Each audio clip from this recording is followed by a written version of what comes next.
देखिए, न्यायालय में जब मामले आते हैं तो वहाँ पर 2 तरह के मामले आते हैं। एक मामले वो होते हैं जहाँ पर अभी विवाह को ज़्यादा समय नहीं हुआ है और पति-पत्नी के बीच में आपसी मतभेद होना की शुरुआत हो चुकी है। और दूसरे वो मामले होते हैं जहाँ पर पति और पत्नी को साथ रहते हुए काफ़ी लंबा समय हो गया है, लेकिन अब दोनों के बीच में मतभेद की स्थिति उत्पन्न हुई है या अभी तक वो सिर्फ़ अपने परिवार की खातिर चुप बैठे हुए थे और अब उनका एक साथ रहना नामुमकिन होते जा रहा है। तो 2 तरह के मामले न्यायालय में आते हैं। तो पहले हम वो मामले लेते हैं जहाँ पर अभी विवाह को ज़्यादा समय नहीं हुआ है, जहाँ पर विवाह को अभी मात्र 2 महीना या साल भर हुआ है, तो इस तरह के केसों के बारे में पहले हम बात करते हैं। देखिए, अगर आपकी पत्नी ने आपके ऊपर कोई झूठे आरोप लगाए हैं या पत्नी आपसे अलग होना चाह रही है या पति अलग होना चाह रहे हैं या आपके ऊपर झूठा मुकदमा दर्ज कराने के लिए पत्नी के द्वारा कहा गया है कि मैं अब आपके ऊपर मामला दर्ज करवाने वाली हूँ, आपके ऊपर आरोप लगाने वाली हूँ या उसने लगा दिए हैं, जो भी कंडीशन आपकी है या पत्नी के ऊपर पति बार-बार हाथ उठाता है, ससुराल वाले अपशब्द भाषा का प्रयोग कर रहे हैं या दहेज की माँग कर रहे हैं। इस तरह के मामले अगर हैं, तो आप दोनों को आपसी सहमति से तुरंत अलग हो जाना चाहिए। अगर आप दोनों अभी समझौता कर लेते हैं, जहाँ पर अगर आपको ये लगता है कि इस रिश्ते को बचाने की आपने भरपूर कोशिश कर ली है, सामाजिक रास्ता आपके द्वारा अपनाया गया है, लेकिन उसके बावजूद पत्नी के व्यवहार में कोई परिवर्तन नहीं हो रहा है या पति के व्यवहार में कोई परिवर्तन नहीं हो रहा है, तो इन तरह के जो केसेज़ होते हैं, जहाँ पर दोनों के मध्य में कलेश की स्थिति इस कदर होने लग गई है कि उनका साथ रहना नामुमकिन सा होते जा रहा है। तो ऐसी अवस्था में सबसे आसान तरीका है कि आप आपसी सहमति से अलग हो जाएँ। अगर आप आपसी सहमति से अलग हो जाते हैं, आपकी पत्नी के द्वारा कहा जाता है कि मेंटेनेंस की माँग वो कर रही हैं या एलिमनी माँग रही हैं, तो आप उनसे बातचीत कीजिए, समझौता पत्र एक तैयार कीजिए और आपसी सहमति से आप दोनों अलग हो जाएँ। अगर थोड़ा झुकाव पति करता है या पत्नी करती है, तो वो आपकी समझदारी है।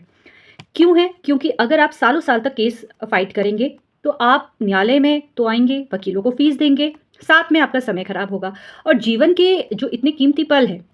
मान लेते हैं अभी आप 24 साल के हैं या 26 साल के हैं, आप 10 साल अगर न्यायालय में फाइट करते हैं अपनी पत्नी के खिलाफ या पति के खिलाफ, तो ऐसी अवस्था में जब आप 10 साल के बाद अपने आप को देखेंगे, तो आपको लगेगा कि उस वक़्त अगर मैं समझौता कर लेता, आपसी सहमति से हम अलग हो जाते, तो आज आपके जीवन के इतने कीमती पल खराब नहीं होते और अब उस वक़्त आप दूसरा विवाह भी कर लेते। लेकिन अब ऐज भी हो गई है, तो क्या दूसरा विवाह आपके लिए सही रहेगा इस ऐज में? ये बहुत सारे सवाल होते हैं, जहाँ पर एक व्यक्ति उलझ के रह जाता है। इसलिए अगर पति-पत्नी के बीच में मतभेद की स्थिति उत्पन्न हुई है, जहाँ पर उनका साथ रहना नामुमकिन हो रहा है, जहाँ पर अभी विवाह को ज़्यादा समय नहीं हुआ है, तो ऐसी अवस्था में उन्हें तुरंत आपसी सहमति से अलग हो जाना चाहिए।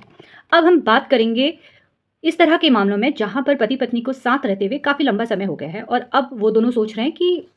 हम एक-दूसरे के साथ नहीं रह सकते हैं या पति या पत्नी ये सोच रहे हैं कि अब मैं अपने पार्टनर के साथ नहीं रह पाऊँगी या रह पाऊँगा।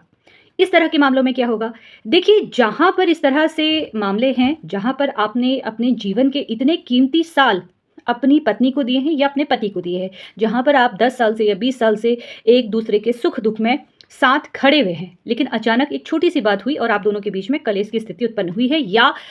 लगातार छोटी-छोटी बातें आप दोनों के बीच में होती थी, लेकिन आप कहीं न कहीं बच्चों की खातिर चुप थे।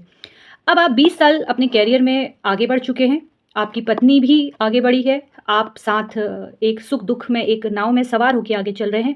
अब जब आप 20 साल से एक-दूसरे के साथ रह रहे हैं और अब आपके जब बच्चों के बनने की एज है, जब आपके बच्चे 16-17 साल के हैं या 20-22 साल के हैं, तो ऐसी अवस्था में तलाक लेने के लिए मैं आपको बिल्कुल भी नहीं कहूँगी।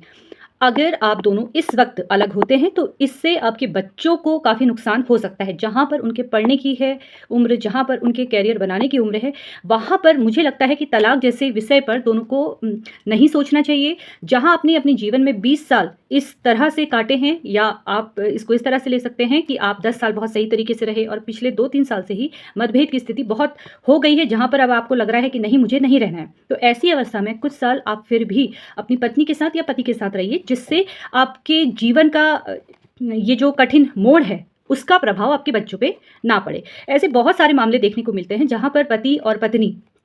आपस में अपने लिए तलाक ले लेते हैं, लेकिन इसका बुरा प्रभाव उनके बच्चों पे पड़ता है। तो जहाँ पर अगर आप कम उम्र के हैं, जहाँ पर आप अपने गृहस्थ आश्रम में अभी आपने सिर्फ़ 3 या 4 महीने में ही आप दोनों को लगा कि नहीं, हम दोनों एक-दूसरे के साथ रहना हमारे लिए ठीक नहीं है, तो ऐसी अवस्था में आपको तुरंत अलग हो जाना चाहिए। लेकिन जहाँ आपके जीवन में 15 साल या 20 साल से आप दोनों एक साथ रह रहे हैं और अचानक आप दोनों के बीच में मतभेद की स्थिति उत्पन्न हो गई, या अब आपको लगता है कि मुझे अपनी पत्नी से अलग होना चाहिए या पति से अलग होना चाहिए, तो ऐसी अवस्था में मुझे लगता है जब तक आपके बच्चे का करियर नहीं बन जाता है या बच्चे की अच्छी कहीं नौकरी नहीं लग जाती है, तब तक तलाक जैसे विषय में ना सोचें। हाँ, आप एक काम और कर सकते हैं, यहाँ पर तलाक के लिए आवेदन ना देकर आप न्यायिक पृथक्करण के लिए आवेदन दे सकते हैं। हिंदू विवाह अधिनियम में सेक्शन 10 के अंतर्गत आप आवेदन दे सकते हैं, जहाँ पर आप पति-पत्नी तो होंगे, आपके सारे अधिकार भी होंगे, लेकिन कानूनी तौर पर आप एक-दूसरे से अलग रह सकते हैं।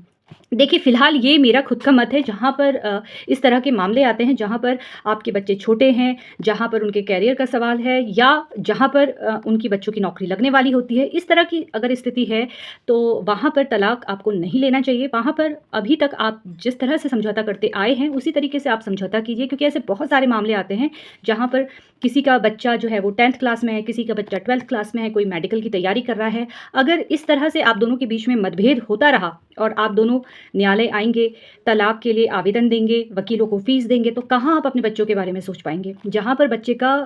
आपको करियर बनाना है, आप वहाँ पर